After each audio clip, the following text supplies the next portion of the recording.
Some of Formula One's youngest drivers are being set up to succeed, and others are being set up to fail. And the difference between them has nothing to do with talent. Because if you actually look at the grid right now, the situations these drivers are walking into couldn't be more different. Take Kimi Antonelli. He's probably the most talked about young driver right now, and for good reason. But what's not being talked about enough is that he might have also the best possible situation out of all the second-year drivers. He stepped into Mercedes-AMG Petronas Formula One team, and that team historically doesn't operate like a one-driver system. There's pressure, obviously, there always is, and replacing a 7-time world champion isn't easy at all, but it's not the same kind of pressure where one mistake and you're immediately being compared to the best driver in the world every single weekend. At Mercedes, there's actually room to grow and develop, room to make mistakes. And it's about timing. It's about the environment. And it's about whether your team is actually built to support you. Now compare that to Isack Hadjar, because this is where things start to get a little unfair. Allegedly, Hajar is coming through the Red Bull racing system, and we've seen how that goes over the last couple of years. Everything in that team has seemed to revolve around one single driver. We all know that driver is Max Verstappen, and it makes sense. Honestly, he's one of the best drivers the sport has ever seen. Problem is, if you're not Max Verstappen, you might not be the priority. You're being compared constantly. Every single lap, every race, every weekend. And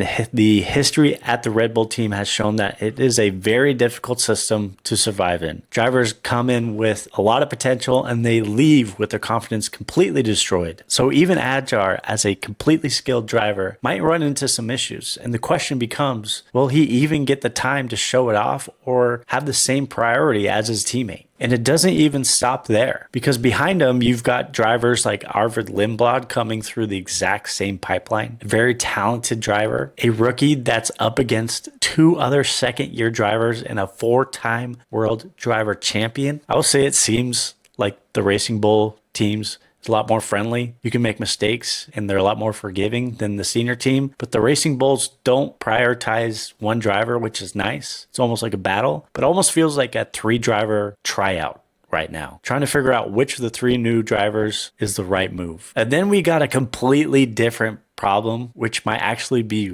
worse in my opinion, and that's the situation someone like Oliver Bearman is in, because it's not really pressure. It's not even about performance, because he's doing fantastic. It's strictly about opportunity, or the lack of it. Bearman is driving for the Haas team, which is the sister team for Ferrari, one of the biggest teams in the world. But look at their lineup. Ferrari currently has Charles Leclerc and Lewis Hamilton, 2 drivers that aren't going anywhere anytime soon. So even if Bearman performs, which he currently is, even if he proves he is the best second-year F1 driver, where does he go? Because Charles Leclerc is basically the poster boy of Ferrari, and I think Lewis Hamilton has a few years to go. I can confidently see Oliver Bearman in a Ferrari, but there won't be one for a long time. And that's what makes this whole situation so interesting, because when people start comparing these drivers, they're usually just comparing talent, who's faster, who has more potential, who is more ready to race in Formula One, but that's not really the full picture. The reality is, some drivers are stepping into environments that are built for long-term success, and others are stepping into environments that are built to win right now, with or without them.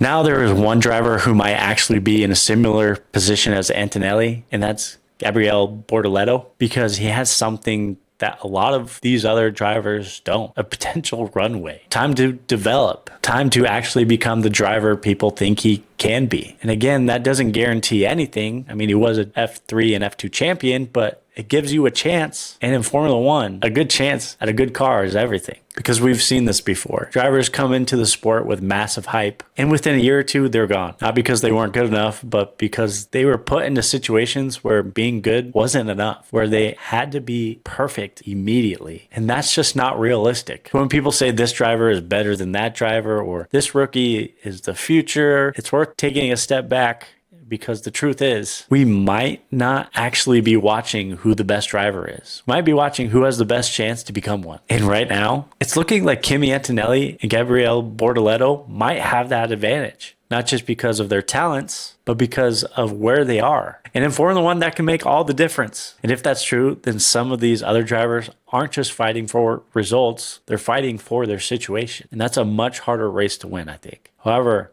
if you've made it this far, it means you've enjoyed the discussion so far. So don't forget to like the video and subscribe to the channel to get more F1 talk here on Podium Pit Lane. And don't forget, it's always a great day to be a Formula One fan.